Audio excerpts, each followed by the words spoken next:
तुम्ही गटनेतेपदी आक्षेप घेतलेला आहे, तुम्हाला अजितदादांकडून शब्द देण्यात आलेला होता. महापालिकेची निवडणूक झाल्यानंतर दादांना मी जेव्हा पहिल्यांदा फोन केला तेव्हा दादांनी अभिनंदन केलं आणि मला मुंबईला भेटायला यायचं सांगितलं. त्याप्रमाणे मी 24 तारखेला दादांना सकाळी मुंबईला भेटले.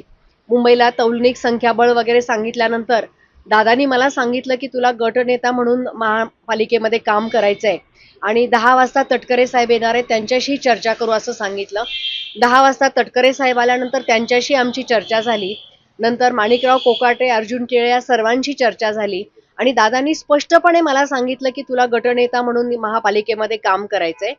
त्यानंतर मी 27 तारखेला दादांच्या अपघाताच्या आदल्या दिवशी रात्री दादांशी बोलले. तेव्हाही दादांनी मला सांगितलं की तुला गटनेता म्हणून काम करायचंय. 28 तारखेला ह्या सगळ्या घटना घडल्या आणि 30 तारखेला मला नाशिक राष्ट्रवादी कार्यालयात बोलून सांगितलं की असं असं सीमा ठाकरेला आम्ही गटनेता करतोय आणि तुम्हाला सही करायची आहे. त्यावरती मी सही करायला नकार दिला. तेव्हा त्यांनी मला सांगितलं की तटकरे साहेबांनी आम्हाला पत्र दिलेलं आहे. मग मी 30 तारखेला रात्री तटकरे साहेबांना फोन केला. तेव्हा तटकरे साहेब म्हटले की मी असं कुठल्याही पद्धतीचं पत्र दिलेलं नाहीये.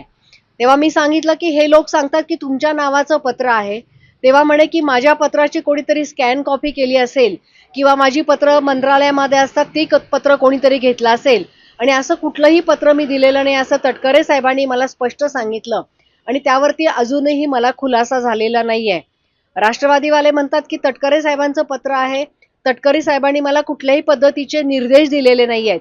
इनफॅक्ट 2 तारखेला मी जेव्हा मुंबईला गेले तेव्हाही त्यांनी कोकाटेंना सांगितलं की मी हिच्या नावाचं पत्र देतोय.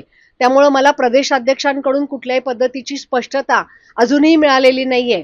परंतु दादांनी अतिशय स्पष्टपणे भूमिका घेतली होती आणि त्यांनी मला तसे आदेशच दिले होते.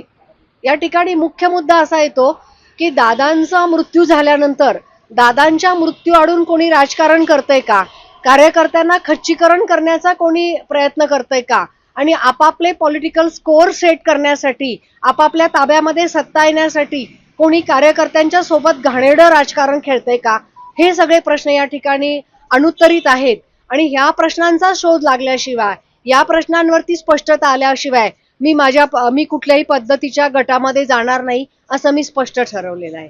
आता